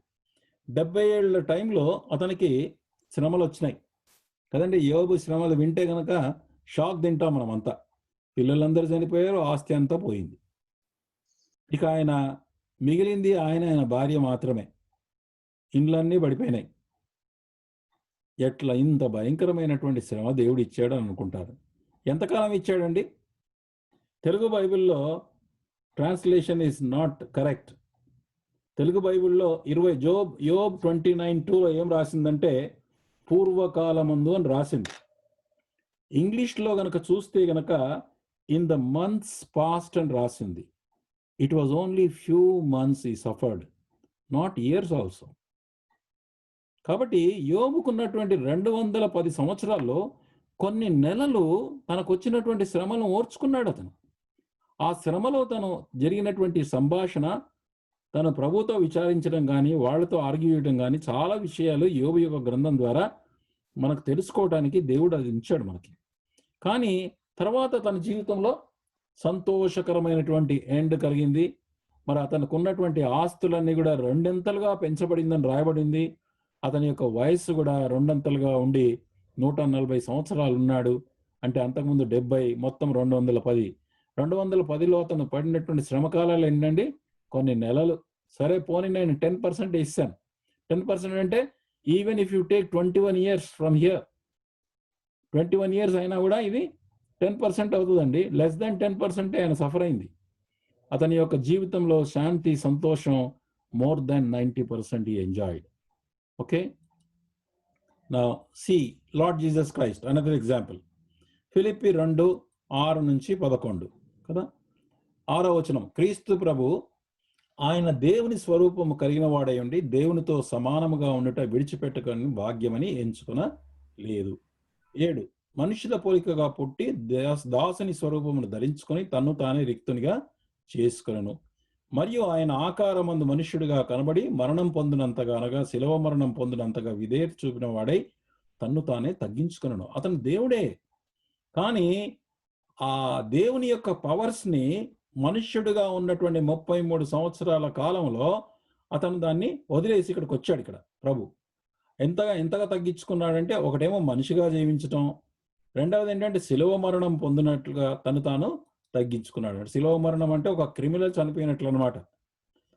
అందుచేత అలా తగ్గించుకొని విధేయత చూపించి శ్రమపడ్డాడు కాబట్టి పరలోకమందున్న వారిలో కానీ, భూమి మీద ఉన్న వారిలో కానీ, భూమి కింద ఉన్న వారిలో కానీ, అంటే పరలోకము, భూమి, భూమి కింద 3 లోకాల్లో ఉన్నటువంటి, పరలోకం అంటే ఏంటి? మళ్ళా అగైన్ ఆల్ 3 heavens, 3 పరలోకాల్లో పైన ఉన్నటువంటి 3 heavens లో కానీ, భూమి మీద ఉన్నవారు కానీ, మరి భూమి కింద ఉన్నది కానీ, తర్వాత 3 ఆకాశాల పైన, 3 పరలోకాల పైన ఇంకొకటి ఉన్నతమైనటువంటి మహోన్నతమైన స్థలంలో దేవుడు ఉంటాడు.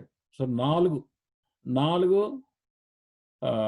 సో ఆ యొక్క పరలోకాలు కానీ, లేకపోతే భూమి మీద కానీ, భూమి కింద కానీ, అన్ని లోకాల్లో కూడా మరి ప్రతివాని మోకాలను యేసునామమున వంగునట్లు దేవదూతలు కానీ, లేకపోతే ఎలాంటి గొప్ప వ్యక్తులు కానీ, వాళ్ళందరూ కూడా యేసుక్రీస్తు నామమున ప్రతి నాలుక ఈ తండ్రి అయిన దేవుని మహిమార్థమే యేసుక్రీస్తు ప్రభువును ఒప్పుకున్నట్లు దేవుడు ఆయన్ని అధికముగా హెచ్చించి ప్రతి నామమునకు పైనామమున ఆయనను అనుగ్రహించింది. చూడండి, ది ప్రిన్సిపల్ ఇస్ సేమ్. ఈ రిమెంబర్, యోసేపు జీవితం ద్వారా ఏంటంటే అతను శ్రమపడ్డాడు, శ్రమకాలంలో విధేయుడై ప్రభువుకు నమ్మకంగా ఉన్నాడు, హెచ్చించబడ్డాడు. దావీదు శ్రమపడ్డాడు, దేవుని మీద ఆధారపడ్డాడు, దేవునికి మొరపెడుతూ వచ్చాడు, చాలా అనుభవాలు రాశాడు, మరి ఆయన కూడా రాజుగా హెచ్చించబడ్డాడు. యోబు జీవితంలో కొన్ని నెలలు అతని శ్రమ వచ్చింది, తర్వాత ప్రభువే దాన్ని రికవర్ చేశాడు. యేసు ప్రభు మన సాదృశ్యం కూడా మనం చూసాం ఇక్కడ. ఇక చూడండి, కావున మన విషయంలో ఏమంటాడు? 1 పేతురు 5వ అధ్యాయం 6వ వచనం, 7వ వచనం, 10వ వచనం నేను ఇక్కడ నేను చదువుతాను, కాకపోతే మీ బైబిల్లో మీరు చూడండి, ఇవి ఇంపార్టెంట్ వాక్యాలు. ఇవి దేవుడు తగిన సమయమందు మిమ్మల్ని హెచ్చించినట్లు, అంటే మనకు వచ్చినటువంటి శ్రమల కాలంలో హెచ్చించినట్లు ఆయన బలిష్టమైన చేతి కింద దీన మనస్కులై ఉండుడి. ఆయన మిమ్మల్ని గూర్చి చింతిస్తున్నాడు గనక మీ చింత యావత్తు ఆయన మీద వేయండి. నాట్ ఓన్లీ మనం తగ్గించుకొని ఆయన చేతి కింద అంటే అర్థం మౌనముగా ప్రభుకు అప్పచెప్పి, ప్రభువా నీకు అప్పగిస్తున్నాను నన్ను, నువ్వు న్యాయము తీర్చేటటువంటి దేవుడు అని నేను నమ్ముతున్నాను అని చెప్పి అప్పగించాలి. రెండవది ఏమంటాడంటే ఆయనే మన గురించి చింతిస్తున్నాడు కాబట్టి మీ చింత యావత్తు ఆయన మీద వేయి అంటాడు.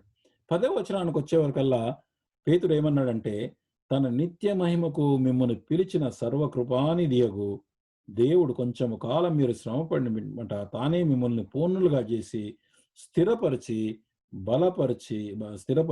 బలపరచును అన్నాడు. కనుక ప్రభువు మనల్ని అలాగా కొంచెము కాలం తర్వాత మనల్ని బలపరుస్తాడు, స్థిరపరుస్తాడు. ఎందుకనంటే ఈ బలపరచడం అంటే ఏంటి అర్థం? ఆత్మీయంగా బలపరచడానికి. స్థిరపరచడం అంటే రాబోనటువంటి కాలంలో ఆయనతో పాటు పరిపాలన చేయటానికి ఫిట్నెస్, అంటే మనం యోగ్యులు అవ్వడానికి, ట్రైనింగ్లో ఫిట్ అవ్వడానికి ప్రభు ఈ కార్యాన్ని చేస్తాడు. యోసేపు జీవితంలో ఎలాగైతే 13 ఏళ్ళు ఆయన శ్రమ గుండా వెళ్ళిపోయినప్పుడు, పరిశోధన గుండా వెళ్ళినప్పుడు దేవుడు రాబోనటువంటి కాలంలో రాజ్య పరిపాలన చేయటానికి అతన్ని సిద్ధపాటు చేశాడు. ఈ సందర్భంలో తిరిగి కుటుంబాన్ని కలుసుకున్నటువంటి సందర్భం ఉంటుంది.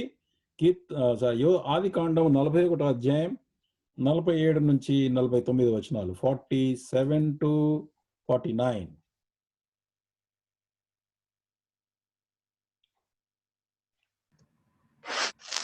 సమృద్ధిగా పంట పండిన 7 సంవత్సరములలో భూమి బహు విరివిగా పండెను. ఐగుప్తు దేశమందున్న 7 సంవత్సరముల ఆహారమంతయు అతడు సమకూర్చి ఆయా పట్టణములలో దాని నిల్వ చేసెను. ఏ పట్టణము చుట్టూ నుండు పొలము యొక్క ధాన్యము ఆ పట్టణమందే నిల్వ చేసెను. యోసేపు సముద్రపు ఇసుక వలె అతి విస్తారముగా ధాన్యము పోగు చేసెను. కొలుచుట అసాధ్యమాయను కనుక కొలుచుట మానివేసిరి. కరువు సంవత్సరముల రాకమునుపు యోసేపు సముద్రపు ఇసుకలాగా అతి విస్తారమైన ధాన్యాన్ని పోగు చేశాడు అన్నట్టు. 41:56 తెలుగులో చూస్తే ఆ కరువు దేశమంతటా ఉండేనని రాసింది. ఇంగ్లీష్ లో ఏం రాసిందంటే the famine was in all the face of the earth. It is not only దేశం. తెలుగులో రాంగ్ ట్రాన్స్లేషన్ ఇక్కడ మళ్ళా. అంటే భూమి అందంతటా అన్ని దేశాల్లో కూడా కరువు ఉండింది అనమాట. కరువు ప్రతి దేశమందు భారంగా ఉన్నందున సమస్త దేశస్థులు ధాన్యం కొనడానికి ఐగుప్తుకి వచ్చారు. అలాగే కనాను నుండి యాకోబు 10 మంది కుమారులు ధాన్యం కొనడానికి వచ్చి యోసేపు ఎదుట ముఖములు నేలను మోపి అతనికి వందనములు చేశారు అని రాయబడింది. అంటే యోసేపు పొందినటువంటి కళ ఇక్కడ నెరవేరినట్టుగా చూస్తాం. యోసేపు ఏమో అన్నలను గుర్తుపట్టాడు, కానీ వారు యోసేపును గుర్తుపట్టలేదు. వారిపై మీరు వేగుల వారు అని నేరం మోపాడు. ఎందుకంటే తన తమ్ముడిని తీసుకురావాలని ఉద్దేశంతో అతను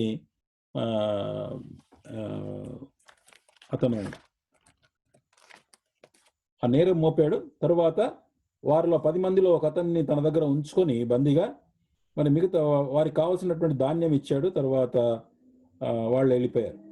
అయితే రెండవసారి యాకోబు ఆ చిన్నవాడిని ఇవ్వమంటే ఒప్పుకోలేదు. చాలా కాలం డిలే చేశాడు. ధాన్యం అంతా అయిపోయింది.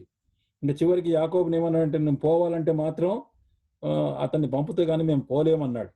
అయితే యూదా కుమారుడు అయినటువంటి యూదా బ్రతిమాలాడు వాళ్ళ నాన్నని. బ్రతిమాలితే సరే బెన్యామీను తీసుకుని రెండవసారి ఐగుప్తుకు వచ్చి తాము వేగుల వాళ్ళం కాదండి, మేము నిజమైనటువంటి సత్యవంతులం అని చెప్పి తమ్ముడిని చూపించినప్పుడు యోసేపుకు ప్రేమ పొర్లుకు వచ్చి తన సహోదరులందరికీ పరిచయం చేసుకున్నాడు. రెండవసారి వచ్చినప్పుడు అతను పరిచయం చేసుకున్నాడు. చూడండి 45వ అధ్యాయం 1 నుంచి 4 వచనాలు, 1 to 4. 45 chapter 45 verse 1 to 4. అప్పుడు యోసేపు తన యొద్ద నిలిచిన వారందరి ఎదుట తన్ను తాను అణచుకొన జాలక నా యొద్ద నుండి ప్రతి మనిషిని వెలుపలికి పంపివేయుడని బిగ్గరగా చెప్పాను. యోసేపు తన సహోదరులకు తన్ను తాను తెలియజేసుకున్నప్పుడు ఎవరునూ అతని యొద్ద నిలిచి ఉండలేదు. అతడు ఎలుగెత్తి ఏడవగా ఐగుప్తీయులను ఫరో ఇంటి వారును వినిరి. అప్పుడు యోసేపు నేను యోసేపును నా తండ్రి ఇంకా బ్రతికి ఉన్నాడా అని అడిగినప్పుడు అతని సహోదరులు అతని సముఖమందు తొందరపడి అతనికి ఉత్తరం ఇయ్యలేకపోయేది. షాక్ తిన్నారు వాళ్ళ అన్నలు.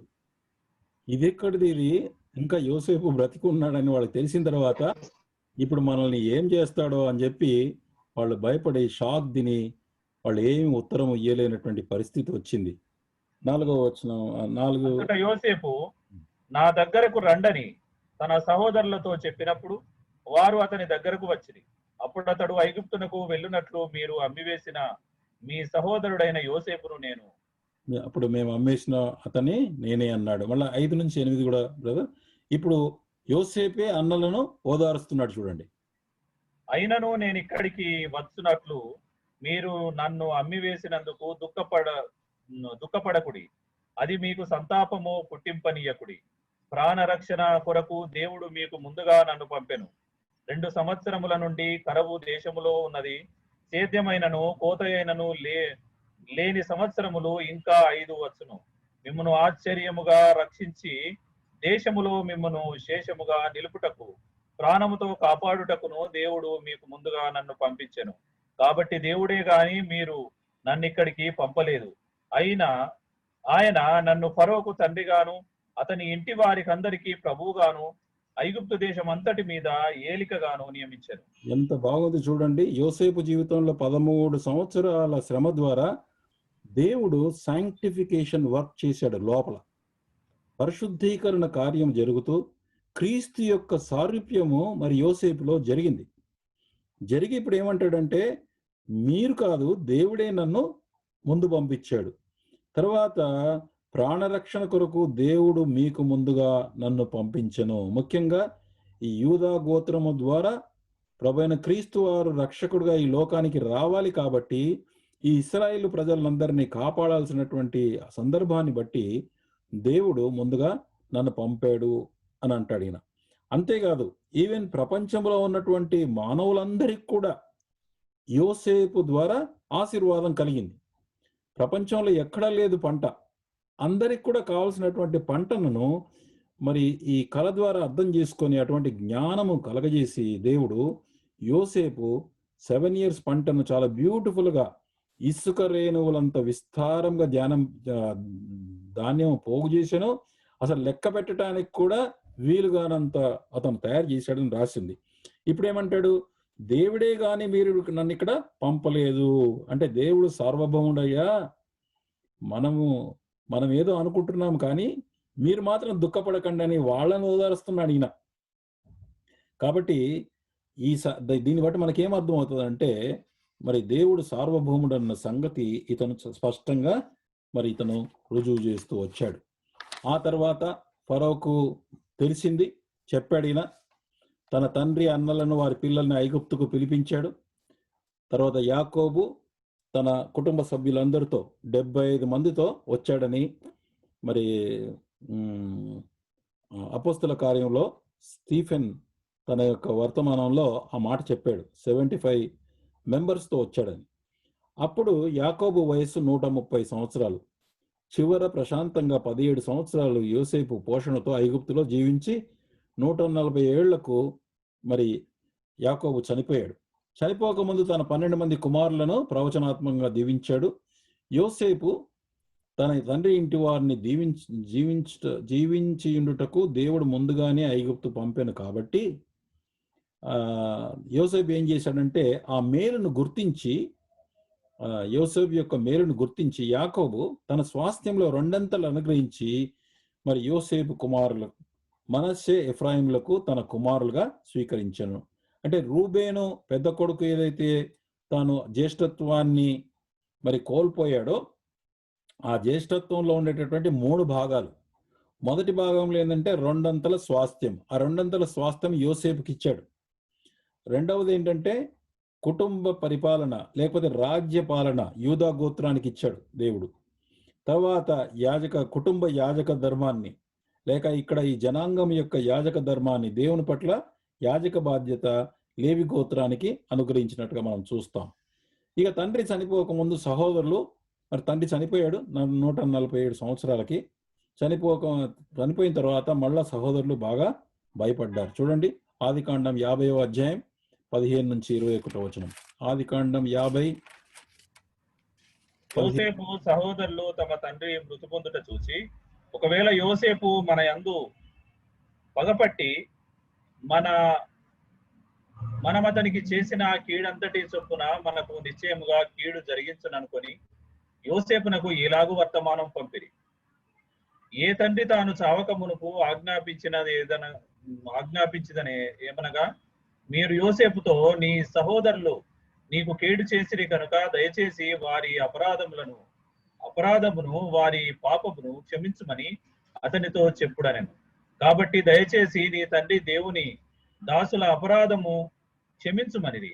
వారు యోసేపుతో ఈలాగు మాట్లాడుచుండగా అతడు ఏడ్చెను. మరియు అతని సహోదరులు పోయి అతని ఎదుట సాగిలపడి, ఇదిగో మేము నీకు దాసులమని చెప్పగా, యోసేపు, భయపడకుడి, నేను దేవుని స్థానమందున్నానా? మీరు నాకు కీడు చేయను ఉద్దేశించిరి గాని నేటి దినమున జరుగుచున్నట్లు అనగా బహు ప్రజలను బ్రతికించున్నట్లుగా అది మేలుకే దేవుడు ఉద్దేశించరు. కాబట్టి భయపడకుడి, నేను మిమ్మును మీ పిల్లలను పోషించేదనని చెప్పి వారిని ఆదరించి వారితో ప్రీతిగా మాట్లాడేది. What a beautiful mind. చూడండి, వాళ్ళ మాట చెబుతా ఉంటే యోసేపుకి ఏడుపు వచ్చిందండి. వాళ్ళు ఏడవలే. అతను ఎంత మెత్తని హృదయమో అర్థం చేసుకోండి. క్రీస్తు యొక్క ప్రేమ, క్రీస్తు యొక్క మనస్సు తండ్రి యోసేపులో ఎంత స్పష్టంగా ఏర్పడిందో మనము ఈ యొక్క భాగాన్ని బట్టి మనము అర్థం చేసుకోవచ్చు. కనుక ఈ పరిస్థితి, ఆ కష్ట పరిస్థితి 13 ఏండ్లు అనేది మనకు ఒక సాదృశ్యం. ఇశ్రాయేలు చరిత్రలో ఒక పెద్ద పాఠం అది యాక్చువల్గా. కాబట్టి ఇది మనం అర్థం చేసుకోవాల్సింది ఏంటంటే, కొంతకాలం మనం శ్రమ పడిన పిమ్మట ప్రభు కూడా మనల్ని హెచ్చిస్తాడు. It is not for ever. Don't think as a believer you will suffer all your life time. That's a wrong notion. We suffer only periodically.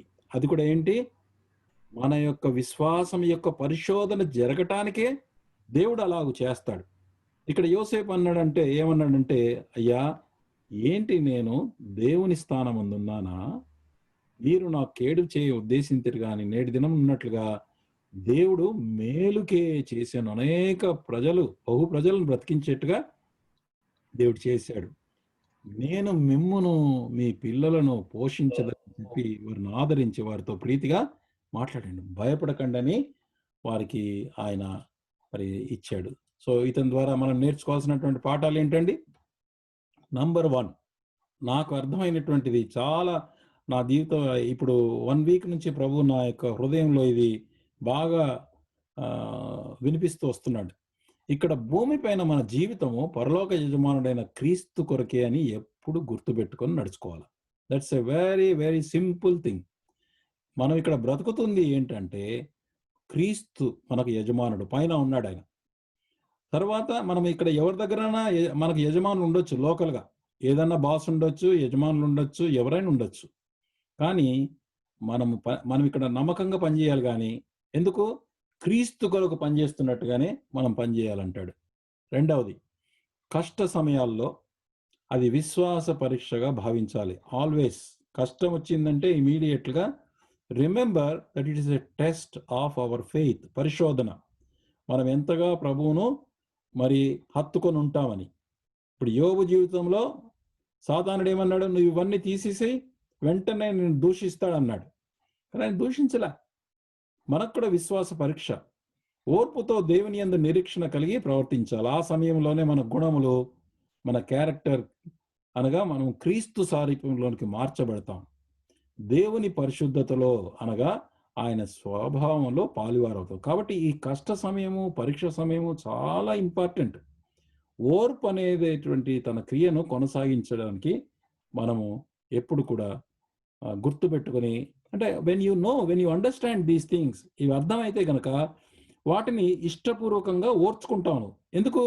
దేవుడు ఒక ఉద్దేశంతో తీసుకొచ్చాడు. ప్రభా, ఏ ఉద్దేశంతో నువ్వు తెచ్చావో, ఈ కరోనా ఎందుకు వచ్చిందో, ఈ జ్వరం నాకు ఎందుకు వచ్చిందో, ఈ బాధ నాకు ఎందుకు వచ్చిందో, ఈరోజు మాకు ఉద్యోగాలు లేకుండా ఎందుకు వచ్చిందో, ఈరోజు ఈ డబ్బు లేకుండా ఎందుకు వచ్చిందో, ప్రభా నేను, మా కుటుంబము, మా యొక్క చర్చ్, మా బస్తీ, మా యొక్క రాష్ట్రము, మా యొక్క పట్టణము, అందరి గురించి జ్ఞాపకం చేసుకొని మనం పరీక్షించుకొని ప్రభు దగ్గర స్థిరపడటానికి, తర్వాత క్రీస్తు యొక్క సారూప్యంలో మనం దీనులైపోవడానికి.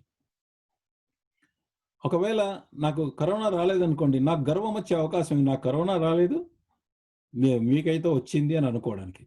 అలా గర్వపడటానికి అవకాశమే లేదండి. గర్వపడకూడదండి. ఎందుకనంటే దేవుడు అందరినీ ఆయా కాలంలో పరీక్షిస్తాడు. కాబట్టి వచ్చిన వారిని చిన్న చూపుతో మనం చూడకూడదు. ఎందుకంటే వారి యజమానుడు తన దాసుని పరీక్షించేటటువంటి యజమానుడి యొక్క ఇష్టం ఆయన పరీక్షించడానికి ఆయన మాత్రమే చేస్తాడు. కాబట్టి మరి ప్రజల్లో ఎలాంటిది వచ్చినా కూడా మనం దాన్ని చూసి మనము ఎవరినైనా కూడా మనము చిన్న చూపు చూడటానికి వీల్లేదు. రోమా 14:4 ఈ వచనం జ్ఞాపకం వచ్చింది. పరుని సేవ చేయుటకు, సేవకునికి తీర్పు తీర్చుటకు నీవెవడు? అతడు నిలిచి ఉండుటైనను పడి ఉండుటైనను అతని సొంత యజమానుని పనియే. అతడు నిలుచును, ప్రభు అతను నిలవబెట్టుటకు శక్తి గలవాడు. కాబట్టి మనం ఎవరిని కూడా మరి తప్పు పట్టడానికి, తక్కువ అనుకోవడానికి వీల్లేదండి. మనం అందరం ప్రార్థన ద్వారా సహకరిస్తూ వస్తున్నాం. అలాగే సహకరించాలి. ఈరోజు వాళ్ళకు ఒక కష్టం వచ్చింది, రేపు ఇంకొక కష్టం రావచ్చు మనకి. ఇంకో పరిస్థితి రావచ్చు. మనం అనుకోవడానికి వీల్లేదు, నాకేమి రాదు, నేను చాలా ఎక్సలెంట్ పర్సన్‌ని, చాలా సుపీరియర్‌ని, నేను చాలా ఆత్మలో ఎదిగిన వాడిని, ఐయామ్ సో స్పిరిచువల్ అని అనుకోవద్దండి. ఎప్పుడో ఒకసారి మనం కూడా శోధనలోనికి ప్రవేశిస్తాం. అందుకొరకే అందరి అవసరం, అందరు కూడా మనకు అవసరమే. ఒకరికొకరు అవసరం. ఎవ్వరు ఒకరికంటే గొప్పవాళ్ళు అనుకోవడానికి వీల్లేదు. ప్రతి చిన్నవాళ్ళు కూడా every believer is precious. Every believer is precious in the sight of God. కొంతకాలము శ్రమ తప్పదు, 3వ పాఠం. కానీ ఆ తర్వాత స్థిరపరచబడి రాబోయేటటువంటి క్రీస్తు 1000 ఏళ్ల పాలనలో ఆయనతో పాటు పరలోకము నుండి పరిపాలించే అవకాశము కలుగును. సహించిన వారమైతే ఆయనతో కూడా ఏలుదుము. ఎంత చక్కగా ఉందండి. ఆయనతో ఏలాలి మనం అనంటే సహించాలి ఈ లోకంలో. ఈ సహనం ఎక్కడికి వెళ్ళి వస్తుంది? నేను చెప్పాను కదా, ప్రతి దినము కూడా ఆయన యొక్క సన్నిధికి మౌనధ్యాన సమయానికి వెళ్ళినప్పుడు, ప్రభువా ఈరోజు నాకు శోధన కలిగినప్పుడు నన్ను తప్పించుము, దుష్టుని నుంచి తప్పించుము, ఆ శోధనలో నిలుచుకోవడానికి, కష్టాల్లో నేను నిలుచుకోవడానికి కావలసిన ఓర్పును, శక్తిని, జ్ఞానమును ప్రసాదించమని ప్రతిరోజు మనం ప్రభు దగ్గర పొందుకొని మనం అలాగా మరి వెళ్ళాలి. సో ప్రభు మనకు ఈ విధంగా సహాయం చేయనుగాక.